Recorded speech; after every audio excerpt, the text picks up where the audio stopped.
অধ্যাপকদের নিয়োগ করা যাবে প্রিসাইডিং অফিসার হিসাবে। সিঙ্গেল বেঞ্চের রায় স্থগিত করে নির্দেশ দিল ডিভিশন বেঞ্চ। এ নিয়ে আনন্দবাজার.কমে যে খবর প্রকাশিত হয়েছে, চলুন বন্ধুরা দেখে নেওয়া যাক।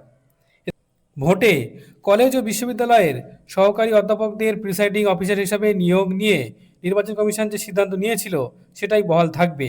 মঙ্গলবার এমনই জানালো কলকাতা হাইকোর্টের বিচারপতি শম্পা সরকার এবং বিচারপতি অজয় কুমার গুপ্তের ডিভিশন বেঞ্চ। সহকারী অধ্যাপকদের ভোটের কাজে নিয়োগ নিয়ে সিঙ্গেল বেঞ্চের নির্দেশের উপর স্থগিতাদেশ দিল হাইকোর্ট। ভোটের কাজে কলেজ ও বিশ্ববিদ্যালয়ের সহকারী অধ্যাপকেরা কি আদৌ প্রিসাইডিং অফিসার হিসাবে দায়িত্ব পালন করতে যাবেন, এই প্রশ্ন তুলে মামলা করেছিলেন সহকারী অধ্যাপকদের একাংশ। সেই মামলায় হাইকোর্টের বিচারপতি কৃষ্ণ রাওয়ের সিঙ্গেল বেঞ্চের প্রশ্নের মুখে পড়ে কমিশন।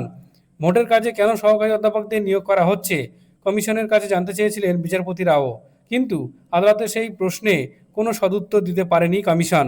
তারপরেই বিচারপতি রাও সহকারী অধ্যাপকদের প্রিসাইডিং অফিসার নিয়োগ নিয়ে কমিশনের বিজ্ঞপ্তি স্থগিত করে দেয়। আদালত জানায়, কোনোভাবেই যথাযথ কারণ না দেখিয়ে কলেজের সহকারী অধ্যাপকদের এমন কোনো নির্বাচনী কাজে যুক্ত করা যাবে না যা তাদের পদমর্যাদার সঙ্গে সঙ্গতিপূর্ণ নয়। সিঙ্গেল বেঞ্চের নির্দেশকে চ্যালেঞ্জ করে ডিভিশন বেঞ্চে মামলা করেছিল কমিশন। মঙ্গলবার সেই মামলার শুনানিতে সওয়াল জবাবের পর বিচারপতি সরকারের ডিভিশন বেঞ্চ জানায়, সহকারী অধ্যাপকদের প্রিসাইডিং অফিসার হিসাবে নিয়োগ নিয়ে কমিশনের সিদ্ধান্ত বহাল থাকবে। সিঙ্গেল বেঞ্চ যে নির্দেশ দিয়েছিল তা স্থগিত করা হচ্ছে। প্রসঙ্গত, আসন্ন বিধানসভা নির্বাচনে বুথে বুথে প্রিসাইডিং অফিসার হিসাবে কাজের জন্য রাজ্যের সহকারী অধ্যাপক পদমর্যাদার আধিকারিকদের নিয়োগ করেছিল কমিশন। কিছুদিন আগে তার জন্য বিজ্ঞপ্তি জারি করা হয়।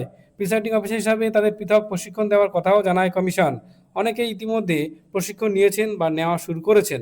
এখন দেখার বিষয় কতটা কার্যকর হয়।